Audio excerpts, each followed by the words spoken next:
अगर आप एक सीएससी वैली हैं और आप पिछले लास्ट 3 महीने से ज़्यादा या 90 दिन से ज़्यादा आपने अपने सीएससी वॉलेट से कोई भी ट्रांजेक्शन नहीं किया है तो आपको यहाँ पे देना होगा 100 रुपीज़ का फाइन यानी जुर्माना। तो दोस्तों ये जुर्माना लगभग सारे लोगों पे लग चुका है जिन लोगों ने भी पिछले 90 दिन से ज़्यादा का टाइम से कोई भी ट्रांजेक्शन नहीं किया अपनी सीएससी डिजिटल सेवा कनेक्ट से, तो यहाँ पे आपको 100 रुपीज़ का फाइन शो करेगा। चलिए मैं यहाँ पे लाइव प्रूफ आपको दिखाता हूँ। तो सबसे पहले आपको सीएससी यहाँ पे लॉग इन करना है। दोस्तों मेरे चैनल पे पहली बार आए तो चैनल को सब्सक्राइब करके बेल आइकन को प्रेस कर दीजिए जिससे नई वीडियो पर सबसे पहले आपको मिले। चलिए वीडियो को शुरू करते हैं। तो सबसे पहले लॉगिन पे आ जाना है। अगर आपको ये लॉगिन पेज नहीं आ रहा है तो गूगल पे सिंपली आपको यहाँ पे CSC यहाँ पे लॉगिन लिख देना है। CSC लॉगिन लिखते ही आपको यहाँ पे लॉगिन वाला बटन शो कर जाएगा। इसको जैसे ही टैप करेंगे आपको फर्स्ट लिंक यहाँ पे आ जाएगा लॉगिन डिजिटल सेवा कनेक्ट करके। इसको आपको सबसे पहले क्लिक कर लेना है। जैसे ही क्लिक करेंगे दोस्तों आपके सामने लॉगिन वाला पेज आ जाएगा जहाँ पे अपने यूजर आईडी और यहाँ पे पासवर्ड डाल के सिंपली आप लॉगिन हो पाएंगे। यहाँ पे आप चाहे तो यूजर नेम डालिए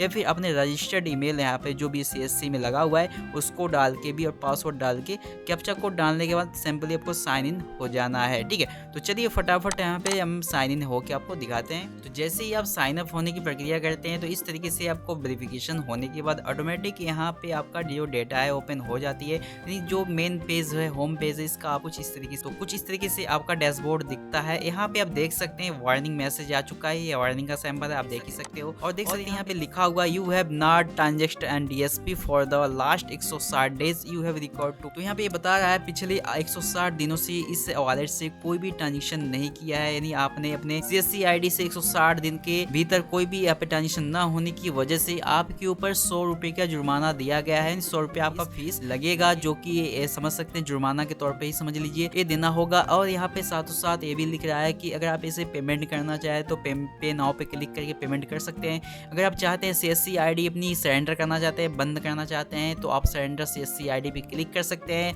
इससे सरेंडर हो जाएगी, आप इसके बाद CSC आईडी से कोई काम नहीं कर पाएंगे। और जैसे ही अगर पे कर लेंगे तो आपको 100 रुपीज़ का पेमेंट देना होगा। उसके बाद अपना जो भी चीज़ यहाँ पे करना चाहें जैसे आप पहले कर रहे थे उस तरीके से कर पाएंगे। तो चलिए अगर आप यहाँ पे पेमेंट करना चाहते हैं तो पे नाउ पे क्लिक करना है, नहीं करना चाहते हैं अकाउंट को बंद रखना चाहते हैं तो सरेंडर CSC आईडी पे क्लिक कर सकते हैं। तो हम सबसे पहले यहाँ पे नाउ पे क्लिक कर लेते हैं कि मुझे अभी ये आईडी चलानी है, यूज करनी है।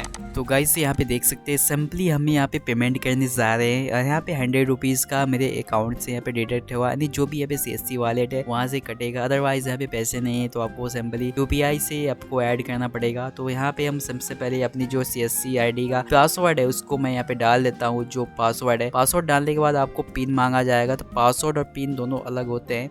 जो आपकी लॉगिन पासवर्ड होता है वही पासवर्ड होता है। अदरवाइज यहाँ पे जब पिन मांगा जाएगा तो आपका जो पिन बना होगा वो पिन आप यहाँ पे डाल सकते हैं। तो सिंपली हम सबसे पहले अपना पासवर्ड में फिल कर चुका है। उसके बाद वैलिड वाले पे क्लिक करना है। वैलिड पे क्लिक करने के बाद आपका यहाँ पे नेक्स्ट प्रोसेस आएगा जो कि पिन का आएगा। उसके बाद सिंपली पासवर्ड डालने के बाद देख सकते हो दोस्तों यहाँ पे वॉलेट पिन, यानी आपका जो पिन आपने बना रखा है वो पिन यहाँ पे सिंपली आपको डालना है। तो उसके बाद आपको पे 100 रुपीज़ पे क्लिक करना है। जैसे हमने यहाँ पे क्लिक कर दिया और यहाँ पे प्रोसेस होना चालू हो गया। यहाँ पे देख सकते हैं कभी कभी ये ब्लैंक हो जाता है, कभी कभी पैसे कट भी ब्लैंक हो जाता है। तो आपको फिर से रिफ्रेश यहाँ पे कर लेना है। रिफ्रेश करने के बाद यहाँ पे ट्रांजेक्शन एक्सपायर्ड हो चुका है। तो क्या करना है आपको कंटिन्यू फिर से कर लेना है और यहाँ पे नए पेज पे आपको आके CSC लॉगिन फिर से क्लिक कर लेना है और फिर से उसी तरीके से न्यू पेज ओपन हो जाएगा। आपको आईडी पासवर्ड डाल के फिर से लॉगिन हो जाना है क्योंकि कभी कभी सेशन एक्सपायर्ड हो जाती है, फिर टेक्निकल फॉल्ट होने की वजह से कट जाती है। अदरवाइज अगर आपका पेमेंट हो गया होगा तो यहाँ पे 100 रुपीज़ का जो पैसे मांग रहा था वो पेमेंट यहाँ पे नहीं मांगा जाएगा, आपका सीधा डैशबोर्ड खुल के आ जाएगा। अदरवाइज आपका पेमेंट नहीं हुआ होगा तो फिर से वही प्रोसेस से पेमेंट कर देनी है। आप पेमेंट करने के बाद आपका जो ओपन हो जाएगी सिंपली डैशबोर्ड फुल्ली, कोई दिक्कत नहीं है। 100 रुपीज़ का जो यहाँ पे पॉपअप आया था कि आपका कटेगा वो चीज़ नहीं आएगा। तो चलिए मैं यहाँ पे सबसे पहले चेक ही कर लेता हूँ। आपके सामने देख सकते हैं अभी मेरा पेमेंट नहीं हुआ तो फिर से मैं पेमेंट कर देता हूँ। आप वापस इसी तरीके से कर सकते हो जिस तरीके से आपको मैंने बताया हुआ है। तो यहाँ पे जैसे यहाँ पे पेमेंट मांगा जाएगा तो वहाँ पे आपको सिंपली अपने CSC आईडी का पासवर्ड डाल देना है। उसके बाद आपको जो पिन मांगा जाएगा तो पिन डाल के ओके कर देना है। आपके जो वॉलेट से 100 रुपीज़ का कट जाएगा। उसके बाद आपका CSC आईडी जो है यहाँ पे एक्टिव हो जाएगा। तो यहाँ पे सिंपली अपनी पासवर्ड को डाल देना है। जैसे कि यहाँ पे पासवर्ड मैं डाल रहा हूँ, जो लॉगिन पासवर्ड होता है वही पासवर्ड है। पहले भी क्लिक करने के बाद आपको सिंपली वॉलेट पिन डालना है जो कि ये वॉलेट पिन होता है उसको मैं डाल देता हूँ। आप इसी तरीके से अपना वॉलेट पिन डाल दीजिएगा और सिंपली यहाँ पे 100 रुपीज़ पे क्लिक करना है और यहाँ पे हम क्लिक पेमेंट सक्सेस हो चुका है, आप देख सकते हो। और जैसे यहाँ पे पेमेंट सक्सेस हो जाएगा तो फिर से यहाँ पे ऑटोमेटिक लॉगिन होने का प्रोसेस स्टार्ट हो जाएगा वापस से।